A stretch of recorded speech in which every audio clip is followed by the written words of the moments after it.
Welcome back to I've Got Something to Tell You with Taylor and Colleen. She lets me do it now. had to do the finger point. Yeah. On cue. Yes. So yeah, this is exciting. I feel like we're kind of in a flow now.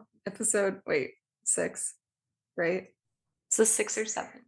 I think it's 6. And you're right. Okay. Watch it being 7. We're just off now. And well, basically, I feel like we just caught up a lot before we hit record. So Have a lot to digest of all of the things. yeah, I feel like, well, we were telling other people's scary stories, but I feel like we would probably need their permission to tell them on here. But so we already kind of spooked ourselves out a little bit, and I think it was a little bit of a warm up for today's episode. I love that you call it a warm up. I was thinking pre-scare. But yes, I love that.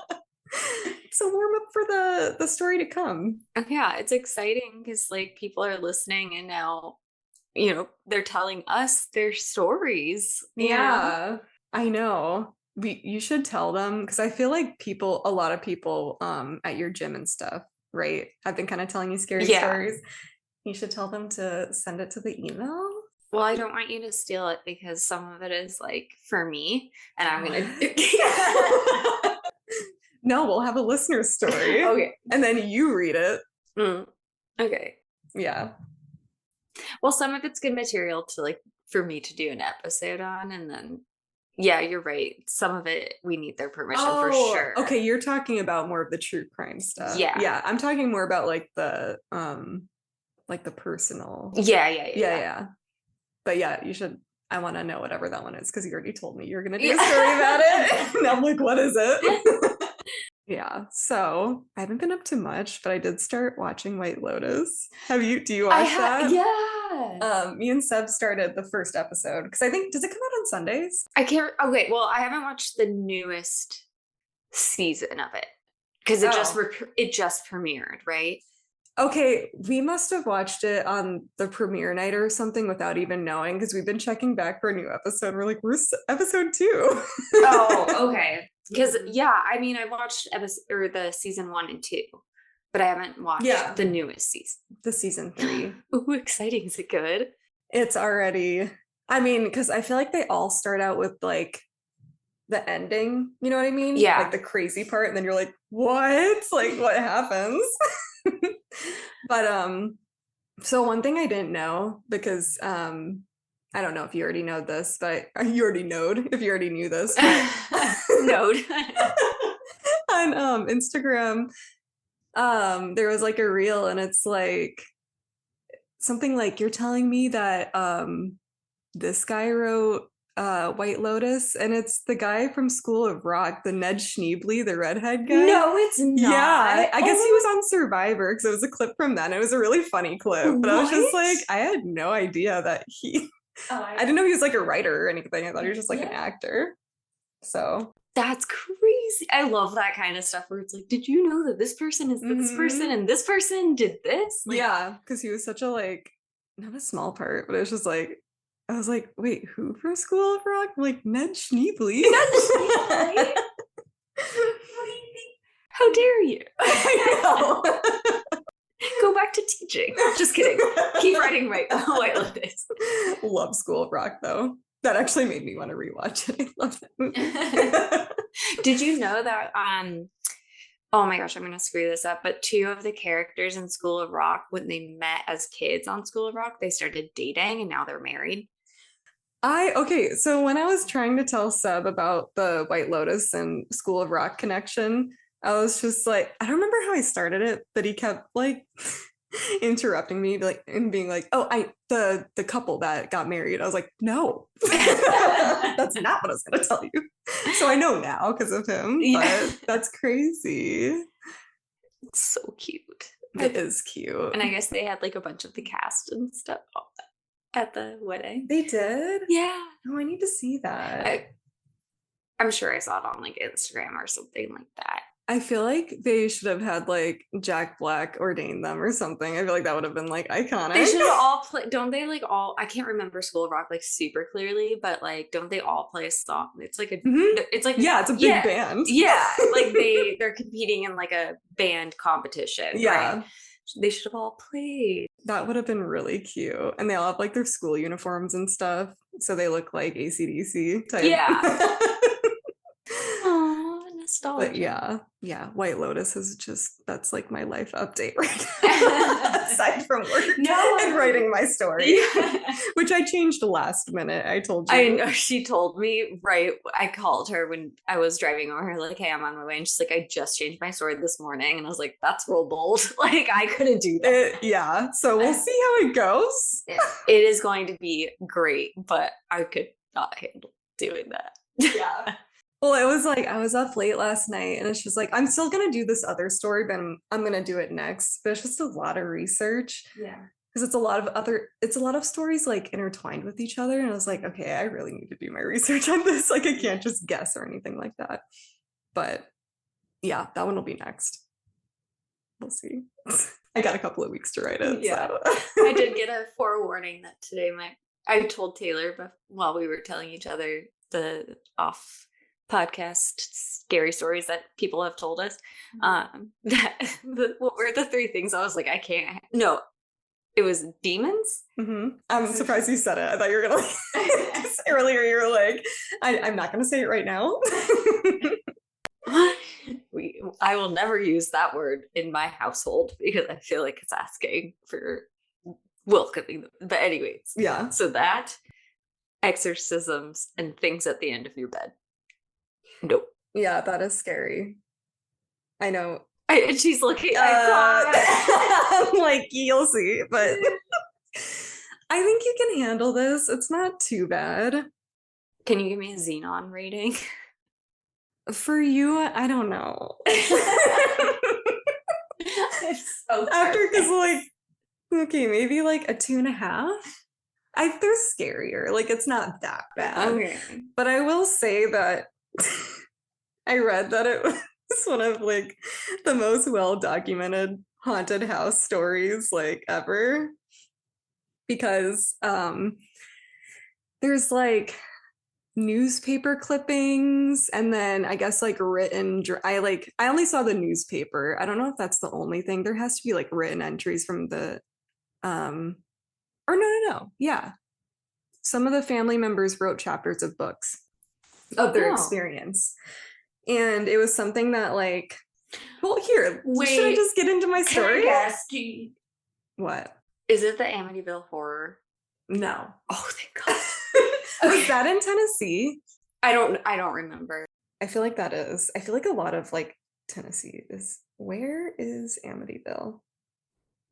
So all of my guesses have been, except the first one, but basically all my guesses have been wrong so far.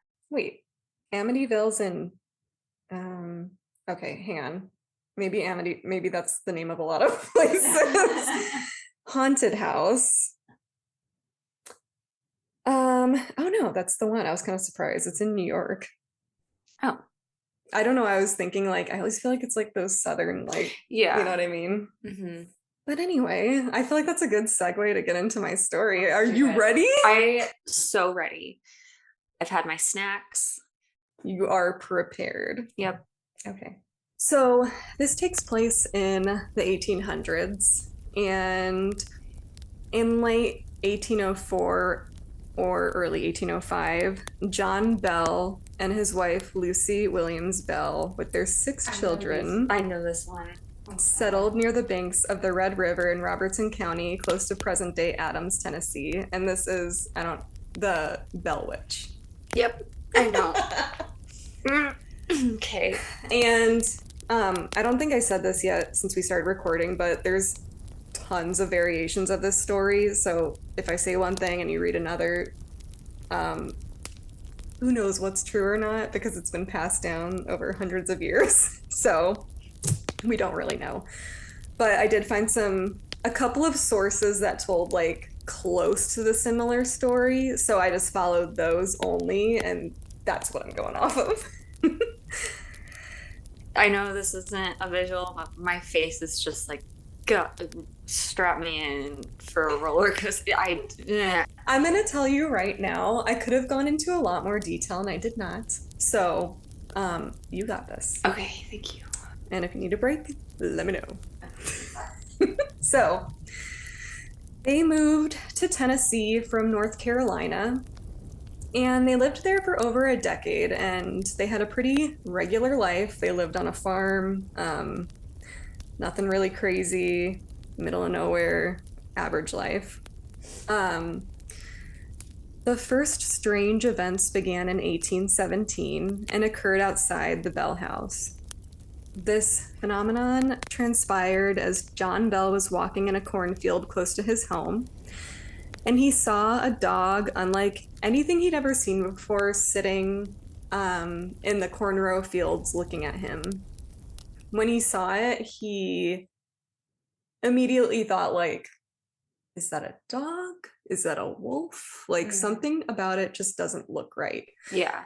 So them having, like, I believe they had a farm. He like grabs his gun and he goes to shoot at it. What? Because, well, I mean, if they have cattle and stuff, I think that's like what they did. I don't know. Okay, well, no, pet first, and then. I mean, this was like what he explained is like a big ass wolf / dog looking creature. Something that does not look friendly. That spooked him enough to be like, I need to grab my gun. Okay, so it had a terrifying. Okay, so it was like it was like staring at him. So he was thinking like not like a dog, like prancing through the field. Well, and I'm also notorious for thinking coyotes are stray dogs and trying to pick them up when I see them on the side of the road. So coyotes also do kind of look like dogs, though. They're like skinny and little. So I get that. They're cute. Yeah, when I was that walking path by my house, there was baby coyotes on the other side by the you know how it has like the wash in between. I was like, oh my god, they're so cute. But I'm like, where's the mom? Well, they don't attack people. That's something to note, that they don't attack people. They're they're like scavengers. I kind of fit because I see them like pretty often. I'm gonna tell one day. You gonna try it? Oh, I'm gonna try. Okay. You keep me posted on it. And you live like on the mountains. So I know, we get them all the time. Yeah, she has a lot of opportunities to attempt that. They are really creepy at night though, because they sound like crying babies. You told me that, and I had no idea that's what they sounded like, and that would be terrifying to hear at night. Yeah. Okay, this isn't a coyote podcast. Okay, sorry, I derailed you. No. So anyway, he grabs his gun and he took a shot at it, and he thought he had hit it, but it ran off. And so I was like, okay. And so that occurrence, when it happened, they didn't really think that much of it. But looking back after what happened later, they're like, that's what started it. Because he shot at it? Yeah. So then it started. Maybe if he had pet it. That is true. If he just left it alone, been like, okay, I'm going, okay. Yeah. Pet first, ask questions. Do your thing. Yeah. So not long after that, his son, Drury, weird name, also saw. Kind of cute. Oh, it is. I'm like, Drew? He also saw a strange looking creature that he had not seen before. And he described it as looking like a turkey, like a large one, which is like, it really could have just been a turkey. Sorry, but turkeys are kind of terrifying. They are very scary. Like yeah, they chase people too. I was just gonna say, and then like they're really aggressive, like swans. Yeah, they're aggressive. So I'm like, I feel like that sighting, it could have really been a turkey. Don't pet. Yeah. And that's another thing they say. They're like, we're originally from North Carolina. Like, maybe we don't know all the animals out here. It could have just been a turkey. So, soon after, another sighting, their daughter, Betsy, saw a pretty young girl in a green dress hanging from a tree close to the house. And she tried to like communicate with her, but she was also hanging. So I'm like, what do you expect her to say? And then she went running to the house to grab her parents, and they returned, and the girl wasn't there. Oh my gosh. And so yeah. So soon after the sightings, things began to happen in the Bell home. Family members began to hear strange sounds like soft whispering, slight knocking on the doors and windows, and they like someone being choked, like gasping for air. Oh, I hate that. I know, me too. And then rat like scratching like inside the walls. They repeatedly searched for the source of the noises, and they grew louder and kept them awake at night. And so they'd be trying to sleep, and then they'd start hearing it, and as soon as they get out of bed, it'd stop, be silent. And so it was keeping them awake. These are like sneaky fuckers. I know. Trying to play games. They're like, hide and seek, bitch. I feel like I would just put like earplugs in and be like, fuck off. Wait, Tara said we can't cuss as much anymore. Oh, that's true. But our rating does say explicit. Yeah, sorry, Tara.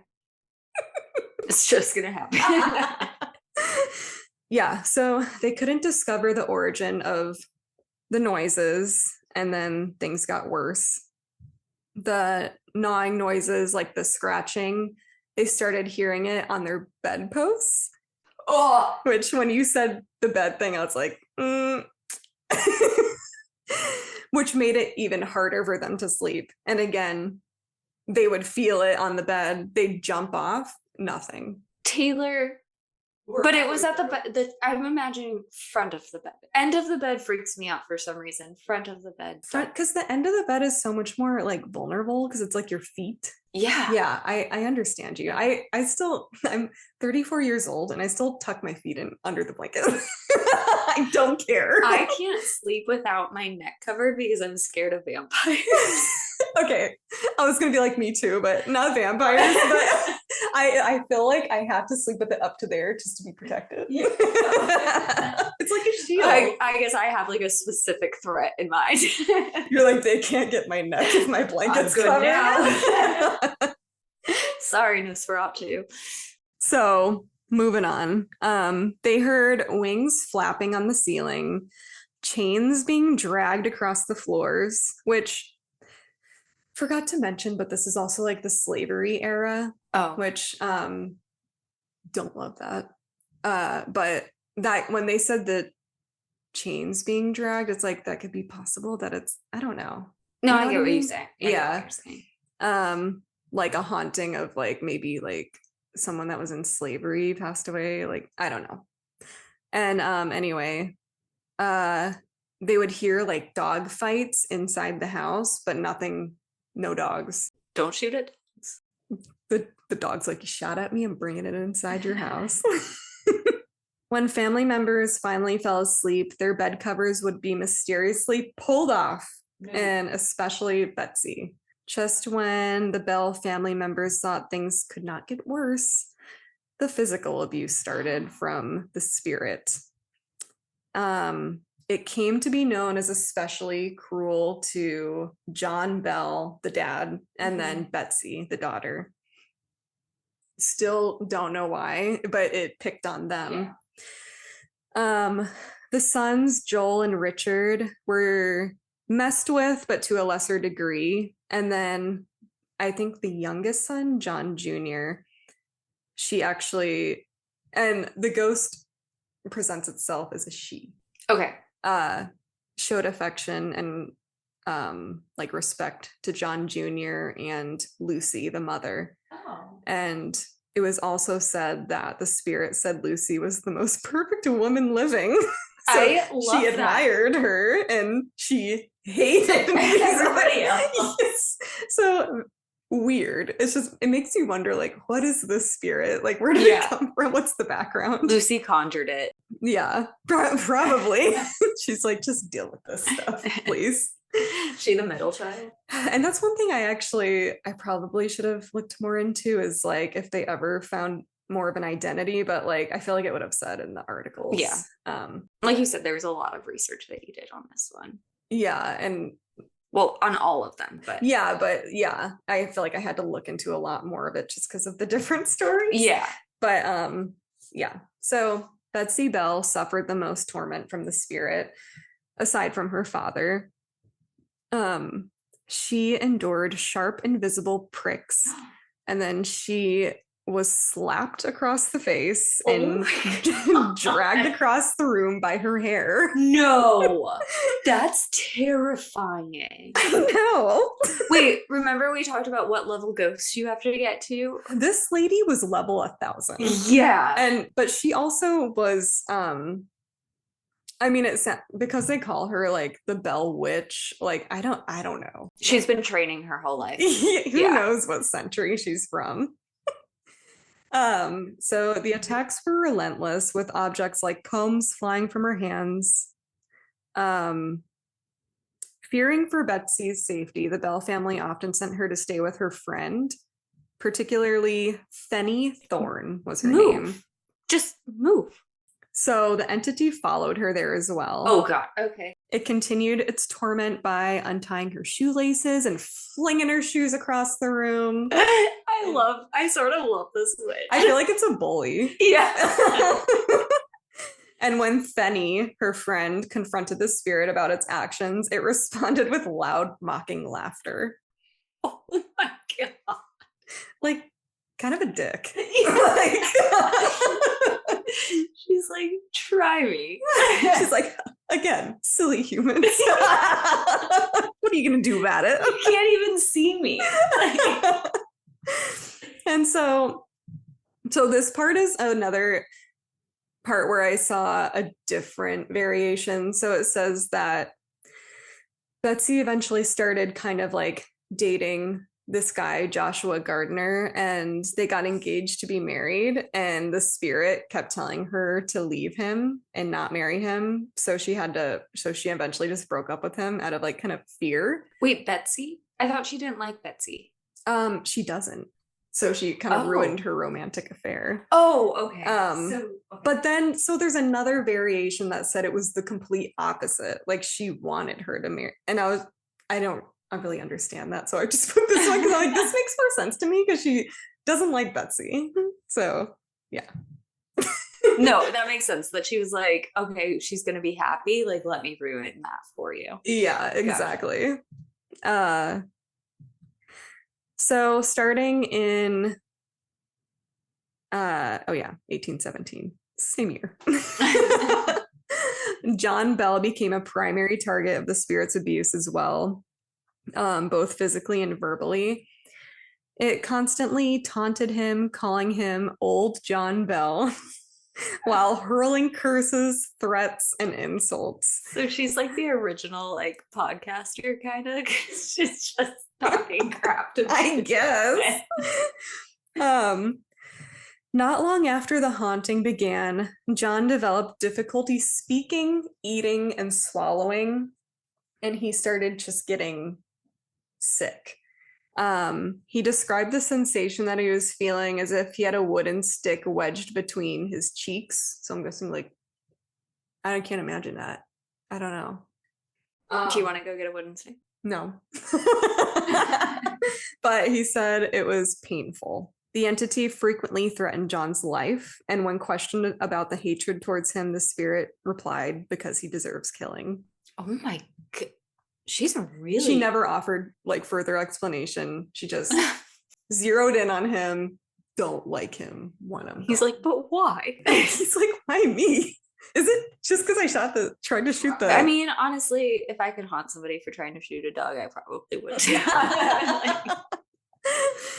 Yeah. So John had hoped to keep news of these odd events from leaking to the community, just for his like reputation, and there's a lot of weird things going on. But the activity grew worse, and he eventually relented. He approached their neighbor, James Johnston, and told him of what was happening. Johnston was not willing to fully accept the story because, I mean, it sounds wild. Yeah.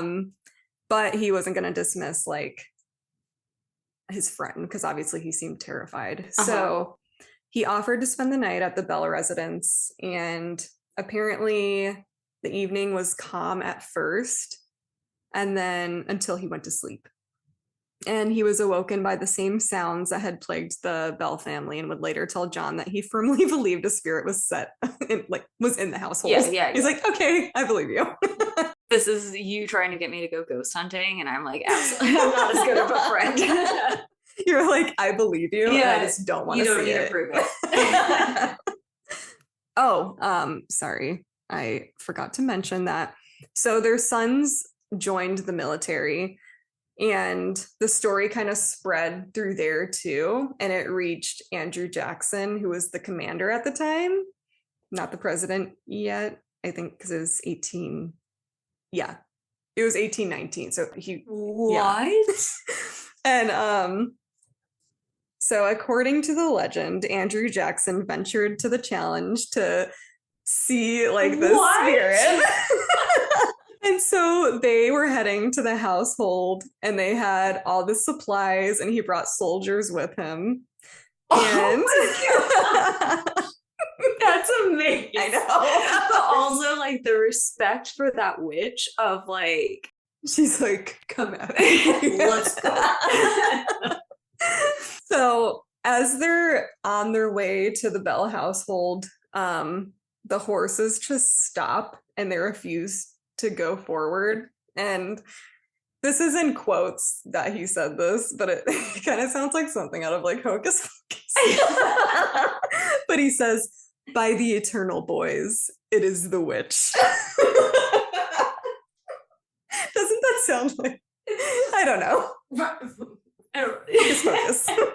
Again, the respect for this witch. You turn those horses around. Exactly. So allegedly, a disembodied voice responded and said, all right, General, let the wagon move on. I will see you again tonight.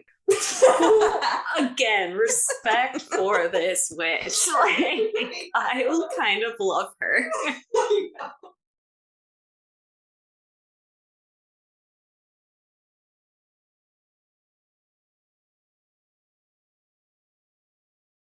House, and they're just like, what does she do? Talking about it. So one of Jackson's men allegedly claimed to be a witch lair, which is like slayer or lair, but anyway, you know what I mean. Wait, no, I don't. I feel like he's taking down witches. Yeah, he's like acting like that's like he's done this before. And I mean, they say like food and drink, so I mean maybe this guy's like he's getting a lot of liquid courage. Yeah. I can take her. So the man rambled on about different supernatural forces he encountered, only for the witch to interrupt, attacking the man as she had the bells themselves. Invisible hands pounded on the supposed witch hunter, and she even threw him out of the house, dragging him. I'm literally fist pumping right now. I love her so much. But also don't come for me. Yeah, me. Respect me. I respect you. We respect you. Don't come for us. Yeah. So yeah, they stayed for a while, and it's not said what happened the rest of the night, but according to the legend, whatever happened that night was enough to change Jackson's mind. And in the morning, he and his men loaded up the wagon and set off for Nashville, leaving the Bells to their fate. And he was quoted saying, I would rather face the whole of the British Army than spend another night in the Bell House. She's amazing. She's wild. I love her. This started in 1817, and it continued until John Bell died in 1820. And his death was strange. Like, obviously, he like immediately started getting sick through those years, and then a vial was found next to his deathbed with a liquid inside, and they thought it was poison. Like, she poisoned him? They think that she poisoned him. And so Tennessee is the only state to recognize a person's death to the supernatural, because they ruled it a supernatural. Really? Yeah. That's so cool. Isn't that crazy? I want to die in Tennessee. No, I don't. Just kidding. No. Just too far away from me. Take it back immediately. So I pulled up this website really quick because it talks about a little bit about like what I was telling you before we were recording. Um, so around this time, uh, it says the story developed in the period between the Second Great Awakening and spiritualism.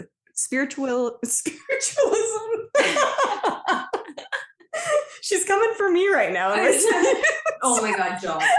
I mean, it's spiritualism. If she starts talking, movement. Oh my God. I'll take everything back I said positive about her. I don't know what's up with that word in me today, but anyway.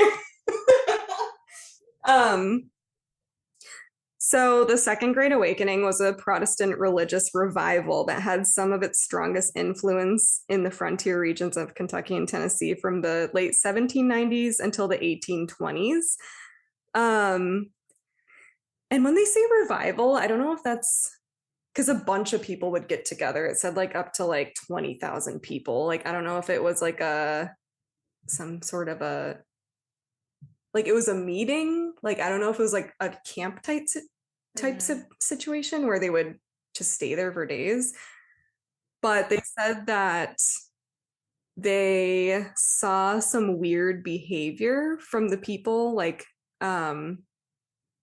they would speak in tongues. Ooh. They would seem like they were in trances, and they would do like, I don't know, like, have you ever seen like those videos where like people like they're like the Holy Spirit? Yeah. They're like jerking and stuff. Yeah. Like, so they were seeing that type of thing happen. And the behavior was just very odd. But yeah, so a lot of that was going on.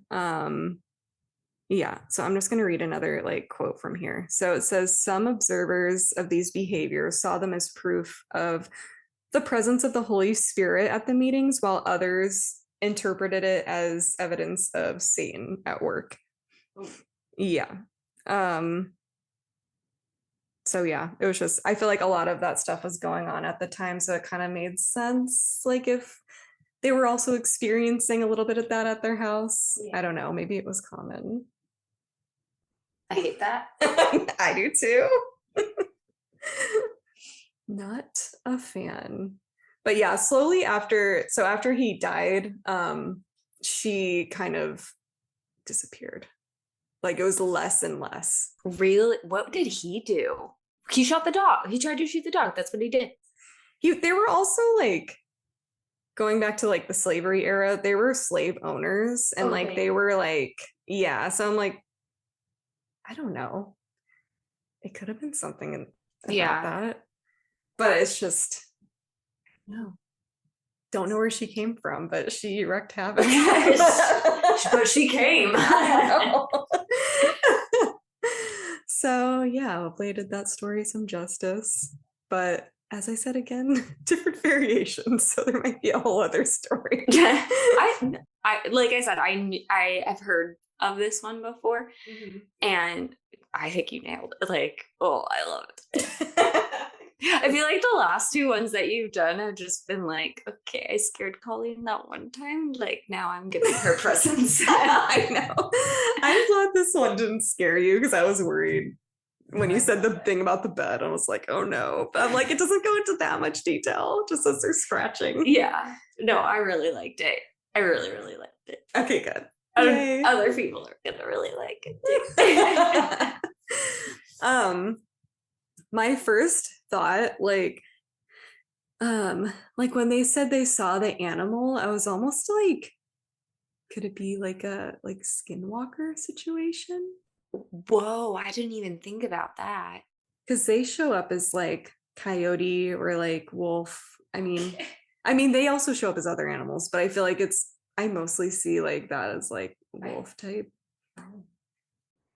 I was thinking it was a test, like to see if he would what he would do.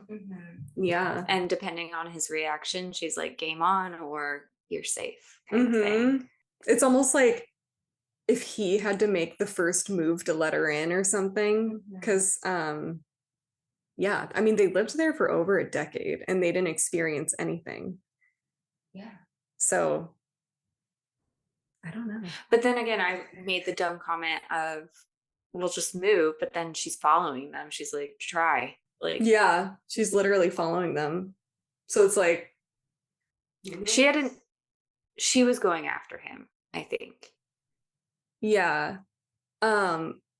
I just remembered a theory that I read, but I didn't write it down. But there's like speculation that like someone could have been doing like, how do I know how to say it? Ventriloquism? Is that like, what is that? That's like when they can like send their voice, or like the dummies. Oh, okay. I don't know how that would work. So somebody's like outside. They're out. They're just like, I don't know how they would pull that off if they're like literally grabbing little girls and like pulling them across the They're room. just like that. They make it their job. Like they're around the clock. They're just like, oh my God. Okay, so that's probably not a theory. I was like trying to think of how that would, because I guess with the voices, right? Yeah, but then like the dog fights and the scratching. Well, I mean, what's the movie? The guy, it's like, never mind. There are people who are really good at making noises though, too. That like is true. And then maybe he like trained other people. And I don't know why I'm assuming it's a man. I just assume men are the worst. So. Yeah, they are. So probably correct. But whoever was, well, if it was ventriloquism, yeah, logistically, how would that work? And that's a lot of time to spend. Again, what did John do? That's what I'm wondering. I was like, okay, John, but then Betsy, she's just a girl. Well, I was thinking like maybe Betsy was John's favorite. Maybe. I mean, so she's taking it out on Betsy. Yeah. He's like, I'm not just going to pick on you. I'm going to like pick your favorite dog right now. I cannot do that. I could never. So I'm doing Melanie McGuire, aka the Suitcase Killer. This one's rough. Yeah. Husbands beware. Okay, so I said in my Stefan voice, Stefan from Mess It Up. I was like, this case has it all. It's got a messy marriage, an affair, well, several affairs, a bunch of bad decisions, and murder. Wow. I do remember one of your stories when you mentioned a suitcase, and I thought you were talking about another one, and you're like, well, there's a lot of suitcases involved. This isn't going to be the first one. It's not going to be the last one. Okay, so my sources, there's a Dateline episode about this. There's also 2020 does an episode about this. And then, however, I took most of my information from the 2022 Lifetime movie. Amazing. I didn't even know that was a Lifetime movie. It is. So I've watched it multiple times, especially over the last few days, which I think has made Kyle semi-uncomfortable. So he's like, reminder, she does a true crime podcast. So the Lifetime movie is called Suitcase Killer, the Melanie McGuire story. So just straight to the point. But guess who plays Melanie? Well, you're not going to guess, but I think you're going to like it. The woman that plays Melanie in the movie, she's in the Vampire Diaries. Who is she? She plays Caroline. I love her. I know. Oh, that's awesome. I know. So is she the killer? Yeah. Oh, I love that. Yeah. Which I was like, it makes sense because I feel like she's used to being covered in blood. So like, and I meant like, I love that because I'm like, from the Vampire Diaries, when she turns her humanity off, I love her doing. And that's why I imagine her as a killer. I don't think I got that far, but I knew it enough to be like, I know her from somewhere, kind of thing. But I mean, I guess I also so sorry. I also follow her on Instagram. Candace King is the name of the actress, and I follow her because she's really cute. I follow her too. Okay. And she had posted something about the movie, and so then I was like, oh, I need to go watch this movie. And again, this was years ago, but then I started like diving into, oh, well, this is a true story. And then I, trying to pull in some inspiration from Taylor. She reminded me she's watching Vampire Diaries. And then when you brought up the suitcase, I was like, wait, I have one for that. You're like, Vampire Diaries, suitcase. Yeah, we're connecting the for you. So that's where the inspiration came from for this one. So we're starting. It's May 5th, 2004, and walking along the beach, a family is in Chesapeake Bay, and they're just enjoying their day at the beach. They spot something, and it's a suitcase. That's watched. I know your face already. It gets worse. Not that it's even gotten bad just yet. I know. Suitcase just rolling up. Yeah, so it washes up on the but so the suitcase washes up on the beach, and they open it, and inside is a freaking human torso. Ew. No arms. It's just like square, like I imagine. Like it. Like, remember the bobs? Like, imagine that, but with no head. Can you explain the bobs? I feel like you should. Okay. Me and Kelly used to go to a boxing gym, and they have these, they call them bobs. It's basically like a it's like a dummy, but it's just a head. Like a mannequin almost. Yeah. But it's made out of softer material because you punch it. But it's a torso with a head. They're creepy. This is basically Bob without a head. So they found a Bob. Yeah. Oh gosh. Okay. So a few days later, on May 11th, another suitcase washes up. This time it's found by a 13-year-old boy, and he's fishing with his mom. God, traumatizing. I know. 13. Well, I guess if you're me, that's I don't know. I would kind of want to find a dead body one day. I would be traumatized today. I was like, I feel like when I was 13. Okay, never mind. Take that out. It makes me sound weird. He opens the suitcase. It contains human legs. So we're starting to piece things together. So the whole leg? Both legs. Yeah, the whole leg. Okay. Big suitcase. Yeah. They're pretty large. Yeah, I don't have the exact measurements, but it's just like enough to fit a leg in. Luggage is expensive. I get into that. Okay. This lady was frugal, so.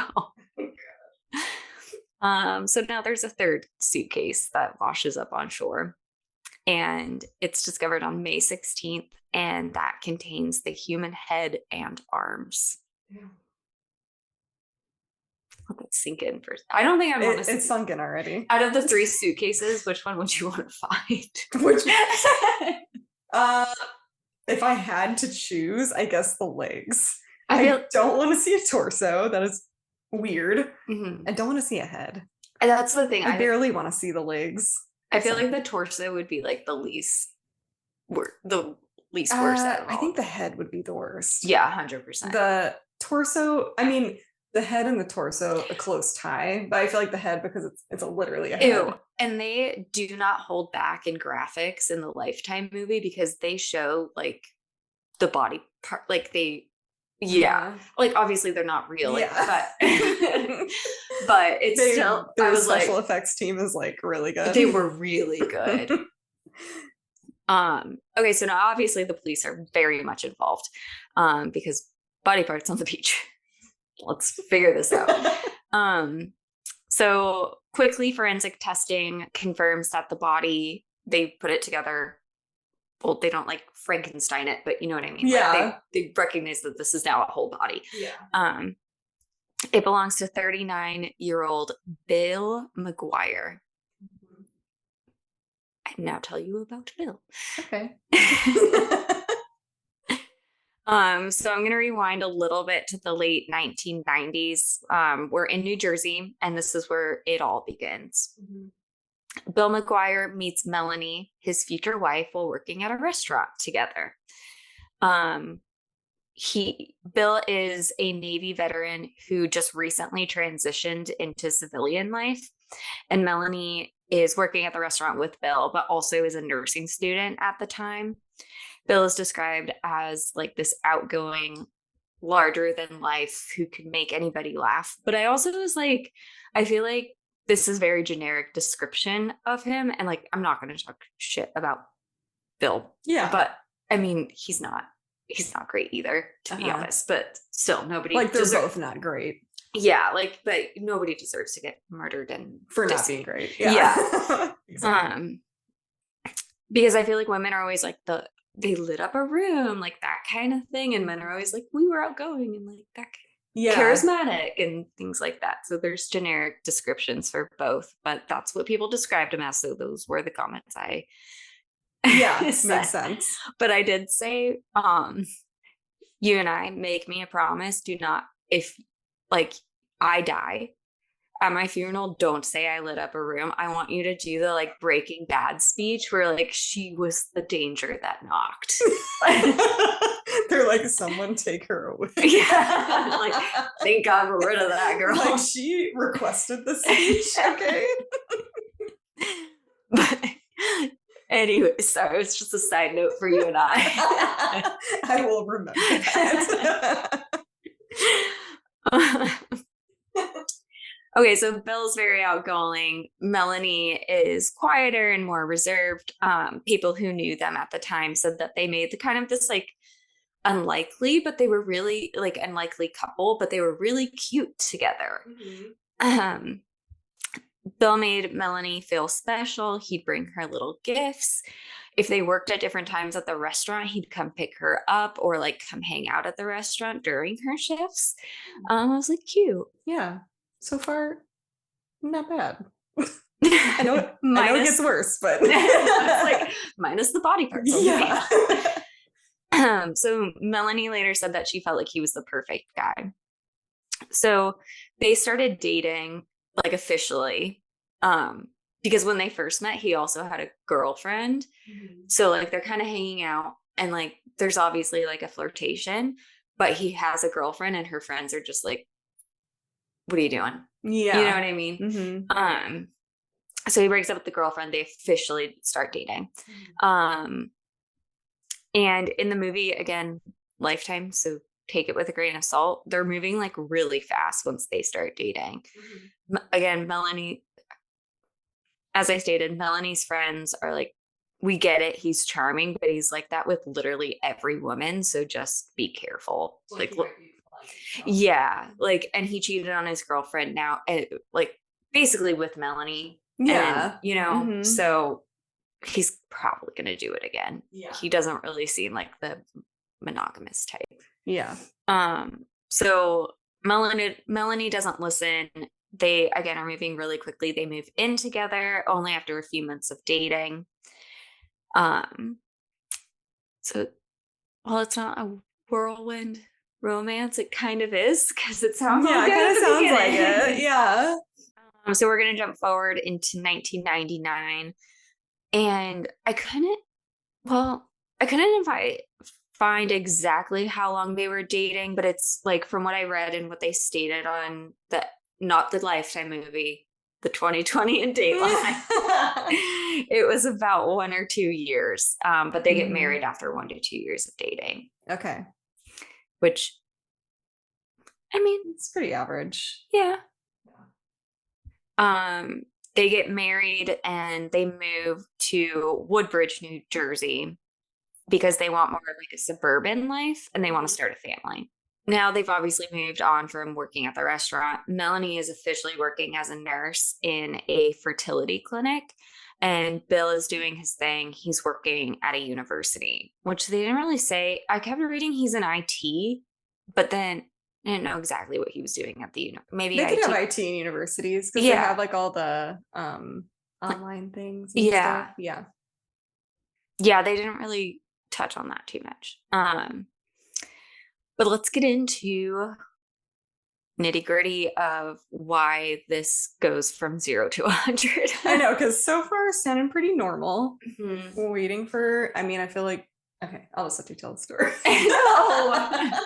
I I just feel like he's gonna do something and then she's gonna get mad. Yeah, it escalates. Take it to another level. It escalates pretty fast. Just like their romance. Yeah, I mean, like, it sounds like a standard relationship, but why did he end up in suitcases? I tell you now. So first off, their marriage isn't great. They immediately start their family and they have 2 sons, which that's not why it's not great. Have babies. Yeah. If you want to. Bill also has a really bad gambling problem. He starts blowing through their savings and going on frequent trips to Atlantic City. And like, yeah. And again, I don't want to shit on Bill this whole time, and like, I'm just sharing Melanie's buildup because you don't murder your husband, people, and people who have gambling problems, get them help. Don't just, Or, I don't know, leave him. Yeah. There's so many other solutions that like this could have ended with. Yeah. But they start having really intense fights and like finances. I feel like, I mean, me and Taylor are both married. I feel like finances are like the number one thing that will destroy a marriage. So it's really heating up. Like he is spending all of their money. And it's not just your typical, like, we need to save more arguments. They were explosive. There's reports of screaming matches from the neighbors saying that, like, this, like, the way, they can, like, hear them. Yeah, they can hear them screaming at each other. They also, in the Lifetime movie, the Suitcase Killer, the Melanie McGuire story. They portray Bill as like this playboy and like going off to Atlantic City and like popping bottles and like being surrounded by women and like all this stuff. But he does have multiple affairs, that is confirmed. It's just like very standard how they portray him. Yeah. And then Bill also has a really bad temper. Just keep saying I'm not going to shit on Bill, but all of this is about Bill. I mean, if they're facts, they're facts. They are facts. Yeah. He's very controlling, and he's been described as like, he goes from like he's mad to being like next level angry. So like it would be like if we got in a fight and then all of a sudden I'm like screaming in your face and you're like, I don't understand. Whoa. Yeah. Like, where I don't did that understand come from? where this is, why this is happening. And both, like, Bill wasn't also the type to back down. And then Mel is a little bit like type A, like, I'm right, you're wrong. So she's also not the type to like back down. So that's why their fights got so bad. So no resolution. Exactly. Like, you're wrong. No, you're wrong. Exactly. No, you're wrong. Yeah. Like it would just keep going like next level. Yeah. There's also affairs on both parts. So Bill had several affairs during their marriage. Melanie knew. She saw text messages, and in the Lifetime movie, she also starts following him. Don't know how accurate that was, but it was rough to watch in the Lifetime. But so she knows he's having affairs. So she starts her own, and she starts seeing her boss, Dr. Bradley Miller, at the fertility clinic. I like how she sees him having an affair, so I'm gonna start my own affair. That's what I mean. Is like it felt like they would like one up each other. You know what I mean? Yeah. And I imagine that's what their fights were like too. It's just like, you're gonna scream, I'm gonna scream louder. But Melanie sees their relationship. So she sees her and Dr. Miller's relationship like way more intense. And she later claims that he was like her escape from all the stuff with Bill. So she's putting a lot of eggs in one basket for, Dr. Miller. Mm-hmm. Okay, so now by 2004, Melanie and Bill's marriage is a dumpster fire. Bill's gambling all their money away. Their fights are getting even worse. And Melanie wants to run off with Dr. Miller. And she even, like, in the Lifetime movie, there's like a scene where she's talking to him and to Dr. Miller, and she's like, where do you see this going? And he's like, I'm not gonna leave my wife. Like, she's not getting that she's like a He's side. like, oh, this is just fun. Yeah, like this is a side situation. This isn't the main story kind of thing. And her going for the guys that are already taken. Yeah. Just saying. Yeah. So they also talk, like, she doesn't want to go through a divorce. She's a child of divorce. So she's like, I don't want to divorce him because of the kids. Like, I've been through that myself. So that's where I think she goes to a different solution. Which, like, yeah, that's like so extreme. But, like, I'm a child of divorce, so I could never. But I can murder him. And also, what's worse, and maybe this is insensitive, but I'm not trying to be insensitive because divorces can be traumatic, like absolutely traumatic for the children. But what's worse, having your parents be divorced or having your dad murdered by your mom? By your mom. Yeah. Like, yeah. So the thought wasn't thoughting. Okay, so this is where she starts planning because, again, she's like super frustrated with Bill. She was done with him. She wants out of the marriage and she wants to go be with Dr. Miller. And so, again, thoughts aren't thoughting, but plans are going into action. Also, Bill and Melanie, so she's feeling even more trapped because Bill and Melanie are buying a house and she feels like he is only buying this house to, like, appease her because she knows what he's doing. So he's like, but I bought you a new house. And she's like, great. Like, at least this is, you put money towards not gambling. Yeah. So, April 28th, 2004. This is the day they close on this house and the night Melanie kills Bill. So here's what investigators believe happened that night. Melanie and Bill just closed on the new house that day. Instead of celebrating, they got into another big fight. According to Melanie, Bill stormed out saying he was heading to Atlantic City, but investigators think Melanie had already been planning to kill him for weeks and he never went to Atlantic City. So this is what they have said happened actually that night. That's her story. But these are the facts. These are the facts. Okay. That night, Melanie opens a bottle of wine, but she puts something special in Bill's glass. She allegedly drugged Bill using either prescription sedatives because she was a nurse. So they think that she might have gotten them from, like, stealing them from work or something. Or even something stronger because she was Googling sedatives and, like, how long things would put people out for and what dosage they needed to be.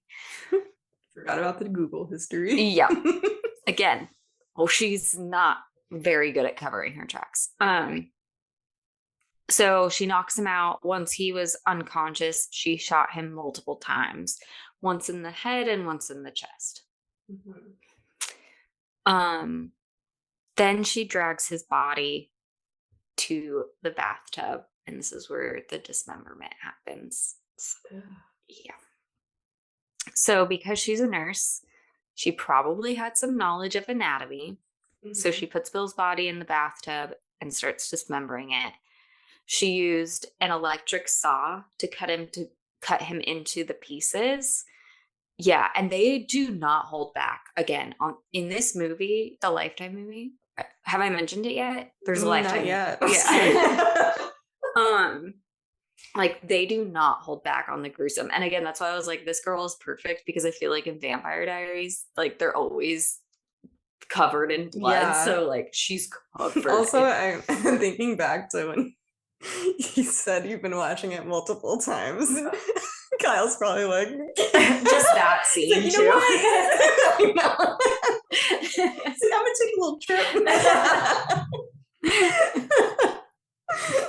Okay, so the electric saw she used to cut him to pieces, which were the body parts that are found in the suitcases. Mm-hmm. Is it like really detailed? It's not detailed. I'm not going to go into the details of the dismemberment. It was just, I can't talk about this Lifetime movie anymore. So I was laughing at my notes. I was like, move on from it. Okay, so because of like the level of, however, like planning detail that went into it, this clearly isn't a spur of the moment crime. It's very premeditated and methodical. Okay, so the disposal of the body. Mm-hmm. Melanie drove from New Jersey to Chesapeake Bay in Delaware to get rid of the suitcases that she had stuffed Bill into. And her plan starts falling apart real fast. So on the East Coast, there are toll booths on freeways, or highways. I forget it. What's the difference between a freeway? I have no idea, but I know what you mean by the toll booths. On whatever the thing that makes you go faster with no stoplights. Yeah. And they have what they call an easy pass, so that like you don't have to have change with you, and you can just scan your card. She used her easy pass at the toll. Yeah. Rookie move.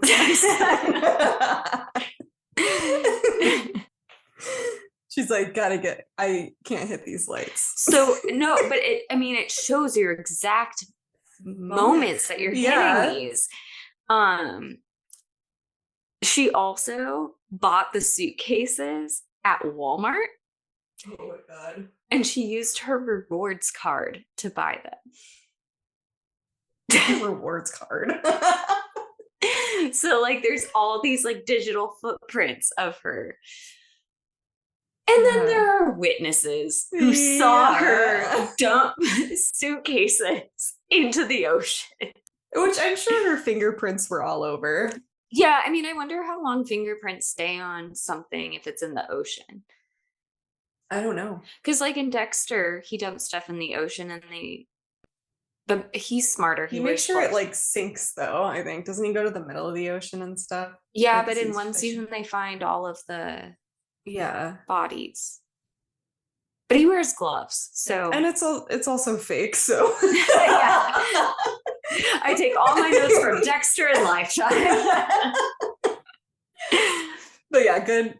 Yeah, I don't know. I guess if they're in the water, salt water, I have no idea, but yeah, you're probably right. So there's probably also fingerprints and DNA and everything all over. So now she's trying to cover her tracks. So after dumping the suitcases, Melanie goes home and she tries to act like nothing happened. Remember she told them that he went to Atlantic City. Mm-hmm. So she's like, he stormed off to Atlantic City, like, and when he didn't come back for a few days, she claimed that like he probably got into trouble for his gambling. And that he was probably in debt, and somebody there probably did something to him, which like you should still be concerned about. Like she's just like, oh, well, it's like your husband. Yeah. So. But she's acting like, oh, he's just probably in trouble with like the loan sharks in Atlantic City. Yeah. And it's like, okay, like it's like typical behavior. Yeah. Like, okay, you should be worried about that. Like, is he okay? She also did she did do a missing persons report. But I do think she tried to do that. Like, you know, when people lie and they like try and tell you too much information up front to like make themselves look innocent. Yeah. And you can see right through it. Yeah. And you're like, why are you giving me so many details? Like, I don't need to know all of that. And then it's like, well, are you? It's like you're already preparing your statement for when people ask you and they didn't even ask. Exactly. And that's exactly what she's doing. So again, I think she makes the missing persons report just to make herself look innocent. Mm-hmm. But it made her look way more guilty because her stories were not lining up. And her behavior starts getting really bizarre. Like she's immediately detached from the fact that her husband is missing. Mm-hmm. Like doesn't care. So the police start investigating and they have plenty of evidence. Also, they know who this guy is. So they go and they tell Melanie, like, your husband is dead. And she doesn't even want to plan a funeral. So she's not doing a great job. She's like really phoning it in. Okay, so the police start investigating and they have obviously plenty of evidence. We just went through all of her screw ups. So the suitcases, they trace them back to the local Walmart. And where again, Melanie used her rewards card to buy them. Oh, I forgot this part. Sorry. I was doing edits this morning and I must have deleted it. Melanie also bought a gun just days before. That's kind of a big thing. Oh, the one that she shot him with? Yeah. So, kind of important. Idiots. So she buys a gun just days before she kills him. And the ballistics matched the bullets found in Bill's body to the gun that she bought. And then they also matched forensics also determined that Bill had been drugged before being shot. And you would think her being a nurse, like she would know that it would still be in his system. Like, I mean, she sounds stupid. Yeah, well, I think in her mind, she's like, throw it in the ocean. It'll never come back again. It'll get rid of all my problems. Yeah. I'll just toss it away. Yeah. Well, and she's okay. And then obviously the easy pass, we talked about that. They can literally trace her movements with the use. And then also the people who saw her disposing of the evidence. And probably, oh yeah, that. And then like obviously video at Walmart. Mm-hmm. Yeah. But then again, what really raised the eyebrows is Melanie was super weird after Bill's death. She barely planned a funeral. Bill's family wanted to hold a service. Melanie was dragging her feet and like couldn't be bothered. She was too busy. And then she moved on real fast because she was like, my husband's gone. Now Dr. Miller will want to be with me, even though he has a wife. And so people were like, your husband was just found in a suitcase and you're like moving on real quick. Yeah. So like she was trying to hide the affair before and now she's like not hiding it at all. Yeah, because to her, she's like, this isn't an affair anymore. It's okay now. But also, I kind of feel like if had she not been caught, do you think she would have tried to like murder like the wife? I thought that too. Because she obviously there's something not right. Yeah, like she's like I feel like Dr. Miller was like her end goal. Yeah, and so like she was kind of getting to a point where like whatever stood in my way, she's gonna take care of it. Yeah. So she gets caught. I mean, yeah, they catch her pretty fast. They're like, she made it very easy for them. Yeah. So it's 2007 now. Melanie goes to trial and it's a circus. The prosecution is like, she wanted to start a new life with her lover.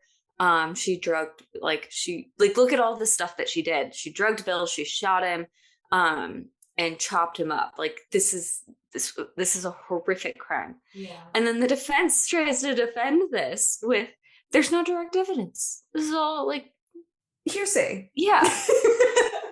And wait, I have a question. Because I was actually just talking about this with my sister, but like, so when they go to trial and like it's like a case like this, like the defendant, do they have to have, like, does the state provide a attorney? How does that work? Because who wants to defend like a case like that? Well, I mean, no. They can provide somebody like from the state to defend them, but most defense attorneys are like, I mean, this is why they always say like lawyers are kind of like, think about like the OJ guy. Oh, You know what I mean? yeah. Like, and I think they're just kind of a different breed of person because like I mean, it's their job.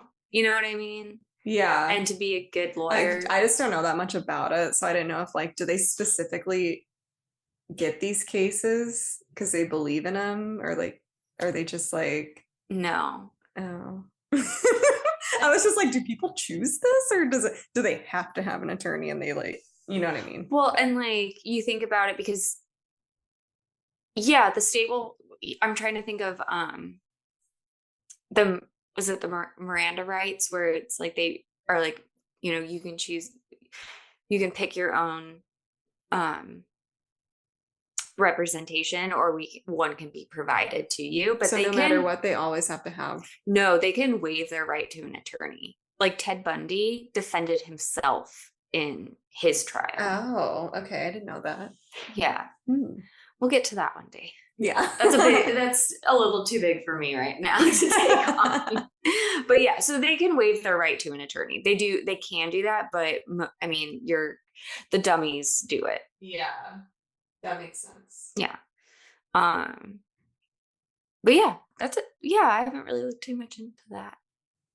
Yeah. No, I just didn't know, like, because I mean, I guess there are people that are just, they go for those cases. I don't think they go for them. I think they get assigned them sometimes. And I wonder then if, like, can they turn it down? I don't know.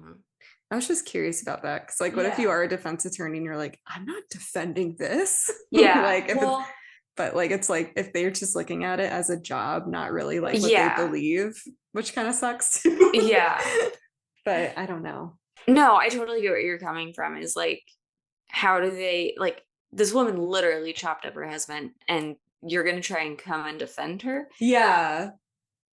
I feel like maybe there's also like cut your losses kind of thing, like because they can do like plea deals and stuff where they're just trying to get them like clearly The best like deal or something. like you're clearly going to be convicted, but if we do this, Mm-hmm. then you won't get as many years in jail or something. That makes sense. Like they go in knowing this person's most likely going to be guilty. Mm-hmm.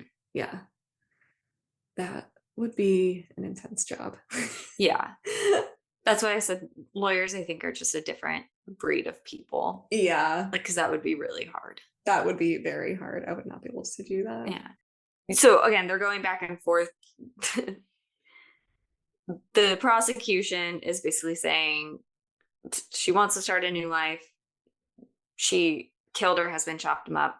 And the defense is like, no direct evidence. And then they start going into like the gambling thing again of his gambling got him into trouble in Atlantic City. Like it was probably them. And they're like, no, we like, yeah, like we have evidence. It's anyway, so she's sentenced to life in prison, without parole. Mm-hmm. And this reminded me, I was like, this is wild to me because in different states, there's like obviously different conviction laws, because remember Lawrence Singleton, what he did, he only got 14 years. I was just thinking that when you were saying that, because it's just like some people get the death penalty, some people get like that, like the 14 years, or some people get like parole. Which I guess it's not like that wild. She should be serving life in prison. She killed a person and chopped them up. She, to this day, though, says she's innocent. That's crazy to me. It's like, it's not going to get you out. So. Yeah. Like in the 2020 episode, like they interview her. Like she's signing up for interviews and she will be like, no, I'm innocent. I didn't do this. Like, or keep telling yourself that. Yeah. They're like, what do you think about the death of your husband? And she's like, what do you mean? Do you think I did it? Because I didn't do it.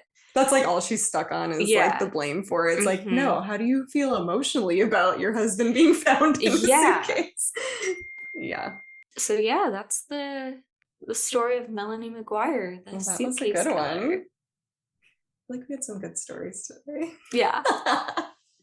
Well, and also, again, if anyone wants to tell us their stories, you can email us at, igstty stories@gmail.com. Yep. Okay, got it right. And if you guys are listening, rating and reviewing us on whatever platform that you listen on would be super helpful. And sharing. And share with your friends, please. Yeah, because if you want us to keep doing them, it really helps, I think. Yeah. Just to see this. We know our friends and family are supporting us, but people coming across our podcast for the first time, because we can see the views and stuff, it helps with the ratings and everything. It helps just spread our podcast around. Yeah, it helps my self-confidence. That too. Gives us a little bit of validation. Okay, well, thank you for listening. All right, later.